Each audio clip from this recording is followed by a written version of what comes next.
Hello friends, नमस्कार। मैं doctor पवन कुमार पशुधन टेक में आप सभी पशुपालक बंधुओं का स्वागत है। बहुत दिनों के बाद एक बार फिर हम और आप मिल रहे हैं। पिछले कई वीडियो में आपने सहानुभूतिपूर्वक हमें लाइक किया, कमेंट्स किया, इसके लिए आपको बहुत बहुत धन्यवाद। आज मैं एक चित्र दिखाने जा रहा हूँ, इसे आप गौर से देखेंगे। इस वीडियो के बारे में मैं पूर्व से ही बता रखा है। आशा है कि आप देखे भी होंगे, पसंद भी किए होंगे। बहुत बहुत धन्यवाद। अब आप इस वीडियो को देख करके आपको गेस करना है कि यह कौन सी बीमारी है। बाकी इसका क्लू मैं धीरे धीरे आपको बताऊंगा। इस बीमारी का अगर परिचय की बात करें तो यह एक ऐसी बीमारी है जो कि भैंसों में अधिकांशतः पूंछ का गलना शुरू हो जाता है। दूसरा, कान का जो अग्रिम सिरा भाग है वह सिकुड़ जाता है। सिकुड़न के बाद धीरे धीरे गलना शुरू कर देता है। इसके बाद ये तस्वीर को आप देखिए, इसमें त्वचा संबंधी रोग पाएंगे और धीरे धीरे पशु के पाँव में सूजन आ जाता है और पशु लंगड़ाने लगती है। इस प्रकार से आपको पता लगाना है कि यह कौन सी बीमारी हो सकती है। मैं इस बीमारी के बारे में विस्तार से बता रखा है, आप इसे देखिए। इस मौसम में जबकि गेहूं की कटाई शुरू होती है तब भूसा का दिक्कत हो जाता है। ऐसे में हमारे पशुपालक बंधु धान के पुआल को कुट्टी काट करके खिलाना शुरू करते हैं। अच्छी बात है, खिलाना चाहिए। जब ये कुट्टी खिलाते हैं तो इसमें गलती कहाँ पर होती है सो इसको देख लीजिए।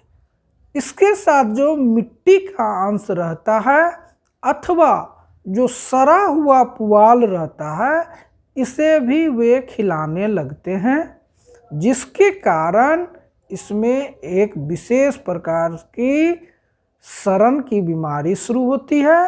पूंछ गलने लगता है, खूर गलने लगता है, पाँव में सूजन आ जाती है, कान गलने लगता है, चमड़े के ऊपर में जहाँ तहाँ चकत्ते आ जाते हैं और चर्म रोग का विस्तार रूप धारण करने लगता है।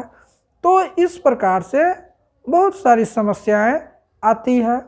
दुधारू पशु में दूध कम हो जाती है, एकाएक दूध देना बंद कर देती है। गाभिन पशुओं में कभी कभी देखा गया है गर्भपात की समस्या आ जाती है और इससे हमारे पशुपालक बंधुओं को आर्थिक रूप से क्षति उठानी पड़ती है। और यह बीमारी 1 महीना, 2 महीना, 3 महीना पशुपालक बंधुओं को परेशान करता है। इसमें बहुत लंबा इलाज चलती है। कभी कभी ऐसा आता है कि जब पूंछ बार बार गलने लगती है, सूखने लगती है, उसमें ऐंठन आ जाती है तो उसे पशु चिकित्सक की सहायता के द्वारा पूंछ को कटवा दिया जाता है ताकि बीमारी जहाँ है वहीं रुक जाए, आगे न बढ़े।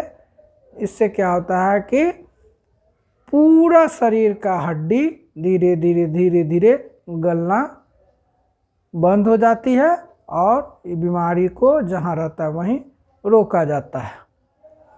आप उम्मीद है कि आप गेस कर लिए होंगे इस बीमारी का नाम। मैंने सारा लक्षण बता दिया। कुछ लक्षण आपको शुरुआती दौर में इस प्रकार से आपको मिल सकते हैं, जैसे पशुओं को एकाएक जमीन पकड़ लेना, चारों पैर से लड़खड़ाना शुरू कर देगी पशु और उठने बैठने में वह असमर्थ हो जाएगी और धीरे धीरे वो जमीन पकड़ लेगी। तो आपको इस बीमारी को गंभीरता से लेना है और इसे निकट के पशु चिकित्सक के सहायता से इसका इलाज करवाना है। अब देखा जाए तो इसको कैसे रोका जाए, रोकथाम के क्या उपाय हो सकते हैं। तो सबसे पहले रोकथाम का उपाय यह है कि यदि हो सके तो सबसे पहले आप जो पुआल खिलाते थे वो खिलाना बंद कर दें। जो फफूंदी लगा हुआ है, जो मिट्टी कादो लगा हुआ है, इसमें कीचड़ युक्त है, वो गंदा है, ऐसे पुआल को न खिलाएं। जो पिछले साल का पुआल है जिसमें सड़न है उसे न खिलाएं। सबसे पहले उसका भोजन जो गला हुआ पुआल का चारा है वो देना बंद कर दें। जहाँ तक हो सके इसे साफ सुथरा गेहूं का भूसा देना चाहिए। धान का पुआल का नेवारी नहीं खिलाना चाहिए, इससे यह बीमारी ऑटोमेटिकली फैलना शुरू हो जाती है। दूसरी बात, पशुओं को प्रतिदिन विटामिन मिनरल मिक्सचर अत्यधिक मात्रा में 50 ग्राम प्रतिदिन प्रति पशु के दर से खिलानी चाहिए। इससे यह होता है कि यह बीमारी आपको नहीं पकड़ेगी और पशु स्वस्थ रहेगी। विटामिन मिनरल मिक्सचर जब आप पाउडर खिलाते हैं तो कुछ बातों को ध्यान में रखना चाहिए। इस पाउडर में कम से कम zinc sulphate, cobalt sulphate, magnesium sulphate, copper sulphate, इनका मात्रा पर्याप्त मात्रा में होना चाहिए। तो इस बीमारी को स्वाभाविक रूप से रोका जा सकता है। अगर चर्म रोग का अत्यधिक शिकायत हो तो पशु चिकित्सक के मदद से शारीरिक वजन के अनुसार पशुओं को आइवरमेक्टिन का सुई अथवा आइवरमेक्टिन की गोली बच्चों के लिए 10 मिलीग्राम का, बड़े मध्यम पशु के लिए 25 मिलीग्राम का और बड़े पशुओं के लिए 100 मिलीग्राम वाली बोलस का उपयोग कर सकते हैं। छोटे टैबलेट से लेकर के बड़े बोलस तक उपलब्ध है, शारीरिक वजन के अनुसार दिया जा सकता है। अगर आइवरमेक्टिन की सुई लगाते हो तो अगर पशु छोटा है तो उसे 3 से 4 ml, मध्यम आकार के पशु है तो 4 से 6 मिलीलीटर चमड़ी में सुई लगाना चाहिए। अगर बड़ा पशु है तो 6 से 7 ml तक, और उससे भी अधिक वजन है तो 8 ml 10 ml तक लगाया जा सकता है।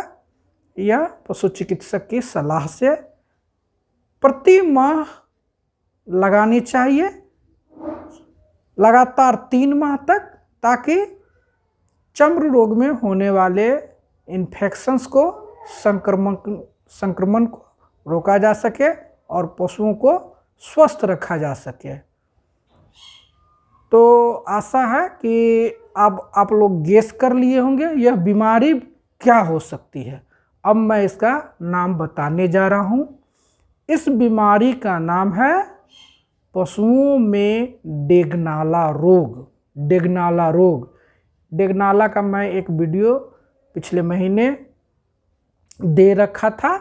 अब ये सारा लक्षण उसमें आपको मिल जाएंगे। डेगनाला एक बहुत ही गंभीर बीमारी है और ये जो पशु को जब यह बीमारी संक्रमण करता है तो इस प्रकार से सड़ा गला पुआल का कुट्टी खाने वाले सारे पशुओं को संक्रमण के तौर पर लग जाती है। एक ये हो गई, इसे कहीं कहीं कुष्ठ रोग के नाम से भी जाना जाता है। कहीं कहीं लोग इसे भैंस का कोर, भैंसों का कोर भी बोलते हैं। हालांकि गायों में भैंस के अपेक्षा यह बीमारी बहुत कम देखने को मिलती है, लेकिन गायों में भी पाई जाती है। तो इस बीमारी का नाम है डेगनाला रोग, जिसे पशुओं का कुष्ठ रोग के नाम से भी जाना जाता है।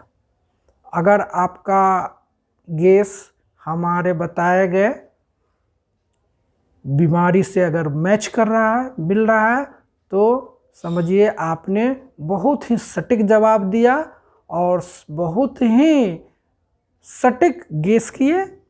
इस प्रकार से आप अपने लिए बहुत जागरूक हो गए हैं और होना भी चाहिए, और इस बीमारी को समझ बूझ करके रोकना चाहिए और इससे बचाव का सारे उपाय को अपनाना चाहिए। धन्यवाद।